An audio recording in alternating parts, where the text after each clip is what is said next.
Harka fuunee akkam jirtu kabajamtoota daawwattoota toora 4 kiiloo deelii. Guyyaa har'aa odeeffannoo waa'ee dubartoota eegdota bulchaa duraanii Liibiyaa Muhammad Gaddafi qabannee dhiyaannee jirra. Akka nu hordoftan gammanumaan isin affeerra.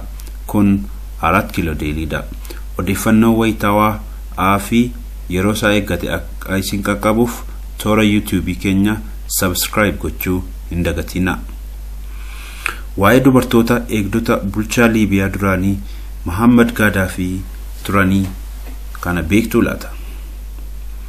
Erga hoogganaan duraanii Liibiyaa Muhammad Gaddafi onkololeessa bara 2011tti garee finciltootaan ajjeefamee booda waa'ee isaa wanti baay'een dubbatamaa barreeffamaas tureera. Haa ta'u malee waa'ee eegdota isaa dubara qofa ta'anii imala isaa hunda irratti waliin deemaa turan wanti jedhame baay'een hin turre. Hoogganaan duraanii Liibiyaa kun jaalala dubartootaaf qabuun kan beekamu ture. Innis haadholii warraa 2, intala tokkoo fi eegdota dubaraa 100 lakkaa'aman kanneen meeshaa waraanaa ciccimoo hidhatan qaba ture. Akkasumas narsii lammii Ukraine dabalatee jireenya isaa keessatti deeggartoota dubaraa isaa bira dhaabbatan hedduu qaba ture. Haati warraa isaa jalqabaa barsiistuu kan turte yoo taatu, ji'a 6 booda gargar ba'anii ilma Muhammad jedhamu tokko waliin qabu. Haadhi warraa isaa lammaffaan Safiyaa Al-Gaddafi narsii kan baratte yoo taatu, haadha ijoollee isaa 7ti. Ta'us dubartoota jireenya isaa keessatti turan hunda keessaa kan baay'ee beekamtii qaban eegdota isaa dubartootaati. Loltoonni eegdota isaa dubaraa fi gartuun narsoota dubartootaa addunyaa irratti beekamtii qabu. Odeeffannoowwan akka agarsiisanitti eegdonni isaa dubartoota ta'an alatti wayita filataman durbummaa kan qabanidha. Dabalataanis isa eeguudhaaf kan of kennan, lubbuu isaanii kan tiksanii fi qulqullina isaanii eeggatanii akka jiraatan kakuudhaan waadaa seenu. Waadaa isaanis sirriitti eeggatu jedhama. Sababiin guyyaa fi halkan illee isaa irraa adda ba'anii hin turreef jecha. Akka gabaasaaleen Liibiyaa fi alaa irraa himanitti eegdonni kunneen kan leenji'an, kan dandeettii meeshaa waraanaa fayyadamuun ogummaa gahaa qabanidha. Barruun Huffington akka jedhutti dubartoonni kunneen osoo ifatti hojii isaanii hin eegaliin dura yuunivarsiitii addaa keessatti leenjii waraanaa fi meeshaalee waraanaa walitti fufaa fudhataniiru. Gaddafiin dubartoota babbareedoo filachuun erga leenjisee booda loltoota taasisa. Biyya dubartoonni uffata amantaa Islaamummaa uffatan ni mul'atan keessatti eegdoti kunneen uffata addaa fi kophee koomee ol ka'aa keewwatanii argamuun isaanii wanta yaada namoota hedduu hawwataa ture. Eegdonni Gaddafi kun seera bulchiinsa isaa waliin haala wal simuun turan. Innis dubartoota kanneen walabummaa dubartootaa irratti akka mallattoo amantaa isaaniitti fayyadamaa ture. Haa ta'u malee boodar odeeffannoo dubartoonni kunneen tokko tokko kennaniin akka Gaddafiin isaan gudeedaa turellee dhiibbaa irra gahaa ture ibsaniiru. Daawwannaa Gaddafiin bara 2009 Xaaliyaanitti taasiseen miidiyaa oduu ijoo ta'ee ture. Erga shamarran Xaaliyaanii 500 babbareedoo ta'an hoteela keessa bulaa turetti sagantaa irbaataa irratti affeere. Taatee kanas namoonni hedduun jaalala inni dubartootaaf qabu qofaan osoo hin taane kaayyoo inni dabarfachuu barbaade kan biraatu ture jedha turan. Dabalataanis kitaaba isaa Green Book jedhamu itti qooduu himan. Kitaabni sirna bulchiinsa isaa ibsu kun Liibiyaatti mana barumsaatti ittiin barsiifamaa ture.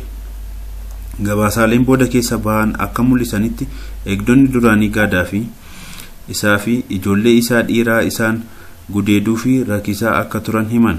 Kana malees jarri kunneen erga gudeedamanii booda battalumatti akka isaan jibbuun dhiisan turan dubbachuu isaanii gabaasonni ni himu. Ogeessittiin sammuu magaalaa Benghazi Liibiyaatti dalagaa ture Saham Sergawa mana murtii yakka idil addunyaa ICC fi yakka waraanaa Gaddafi fi waayiloonnan isaa raawwatan qorachuuf odeeffannoo walitti qabaa ture. Baay'inni lakkoofsa eegdota isaanii kunneen sirriitti hin beeknu. Baay'ina lakkoofsa eegdota isaa kunneen sirriitti hin beeknu ta'us garuu dubartoota 400 ta'an kan jiran yoo ta'u, yeroo gara biyya alaatti imalus eegdota dubartoota 30 ta'an waliin imalaa ture. Eegdota kunneen keessaa dubartoonni tokko tokko akka gudeedaman himachuu yeroo eegalanitti waayiloonni isaanii biroos himannaa dhiyeessuu eegalan. Himannaan miidhaa irra ga'es wal fakkaataa ture. Dabalataanis Sergeewaan himannaa loltoota Gaadaa fi dubartoota gudeedamaniiru jedhan qorachaa ture yeroo hokkorri mootummaa isa kuffise biyyattii keessatti uumame booda ajjechaan isaa raawwate. Dubartoonni tokko tokko takkaatti loltoota 20 ta'aniin gudeedamuu isaanii himaniiru. Shamarran ganna 18 tokko abbaa ishee fuulduratti akka gudeedamte dubbatti. Abbaan ishee akka isheen hin ilaalleef gaafachaa ture jedha Sergeewaan. Dubartoonni gudeeddiin irratti ga'e tokko tokko akka of ajjeesan yoo ta'u, kaan ammoo of ajjeesuuf yaadaa turan. Yeroo warraaqsa jijjiirama biyyoota Arabaa Tuuniziyaa irraa eegaluun muddee bara 2010 keessatti ka'e, Liibiyaan akka biyya fincilummaa ittaantuu tarree namoota hedduu keessa hin turre. Namoonni hedduun Gaadaafi akka hoogganaa abbaa irree kan uummanni waggoota dheeraaf callisanii jalatti obsanii ilaalan ta'us, garuu akka hooggantoota biyyoota Arabaa biroo hoogganaa fedhii biyyoota lixaa kan biraa isaarraa caalchisuu jedhamee hin ilaalamu ture. Akka fincilli babal'achaa deemetti bulchiinsi isaa balaarra akka bu'uu danda'u ifa ta'aa deeme. Kana irraa kan ka'e Gaadaafiin gochaawwan gara jabummaa mormitootaa fi namoota bara 1970 fi 1980 biyyattii baqate irratti fudhateera. Akkasumas magaalotaa fi gandoota keessatti namootni fakkii isaa cicciran yookaan aangoorra akka bu'uuf dubbatan xiyyeeffannoo hammeenya isaa ta'an. Finciltoonni bulchiinsa Gaadaafi mormuun waraana eegalan leenjii fudhatanii hin turre. Ta'us loltoota duraanii Gaadaafiin kan baqatee of keessaa qabu. Haa ta'u malee loltoonni mootummaa fi kanneen maallaqaaf ajjeesan lakkoofsaan caalu turan.